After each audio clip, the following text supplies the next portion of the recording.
BNB TV ప్రేక్షకులకి స్వాగతం. నేను మీ జేకే. దయచేసి సబ్స్క్రైబ్ చేసుకోండి, లైక్ చేయండి, వీడియో చివరి వరకు చూడండి, స్కిప్ చేయబాకండి. ఈ రోజున విశాఖపట్నంలో మూడు రాజధానులు అంటూ జగన్ పాలన విశాఖపట్నంలో పెట్టారు. ఇది కేవలం మారుటు తల్లి ప్రేమే. విశాఖపట్నం మీద ప్రేమతో కాదు, విశాఖపట్నం వెనకబడిన జిల్లాలు అని చెప్పడం ఇదంతా కూడా జగన్ ఆడే నాటకం అంటున్నారు.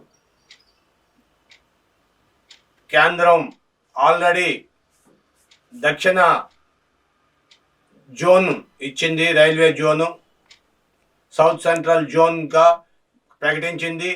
గత ఏడాది 107 కోట్లు కేటాయించింది.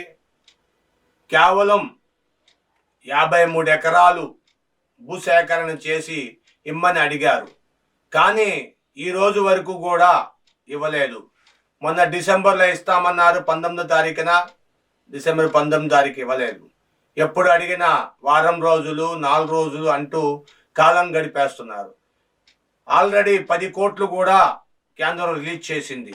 అయినా సరే కేంద్రం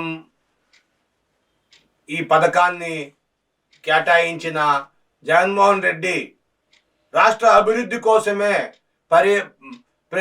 పరిపాలన వికేంద్రీకరణ అంటున్నారు. వికేంద్రీకరణ ఎక్కడ జరుగుతుంది? ఆల్రెడీ అనౌన్స్ చేసింది కేంద్రం, 4 సంవత్సరాలు అయింది అనౌన్స్ చేసి. కానీ ఈ రోజుకొచ్చి జగన్మోహన్ రెడ్డి 53 ఎకరాలు భూమిని సేకరించి ఇవ్వటలా. ఆల్రెడీ 10 కోట్లు కేంద్రం రిలీజ్ చేసింది. అయినా సరే ఎందుకు చేయట్లా మీరు? కేవలం మీ యొక్క అధికారంలో ఉన్న మీ పార్టీ ప్రతినిధుల్లో చేతుల్లో ఉన్న భూములను, మీ బినామీ చేతుల్లో ఉన్న భూములను మీరు వదలటానికి ఇష్టపడక చేస్తున్నారని రైల్వే మినిస్టర్ చెప్తున్నారు. డైరెక్ట్గా కేంద్రాన్ని రిపోర్ట్ చేశారు, అయ్యా భూమి సేకరణ చేసి ఇవ్వట్లేదు ఆంధ్ర ప్రభుత్వం అంటున్నారు.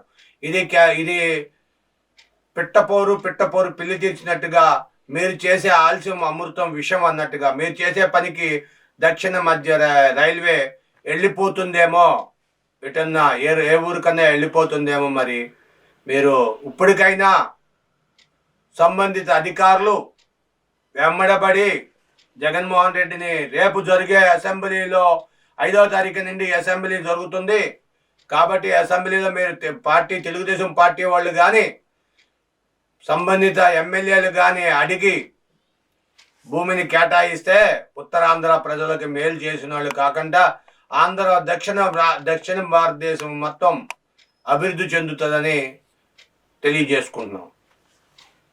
Thank you for watching our channel. దయచేసి సబ్స్క్రైబ్ చేయండి, లైక్ చేయండి, షేర్ చేయండి. Thank you.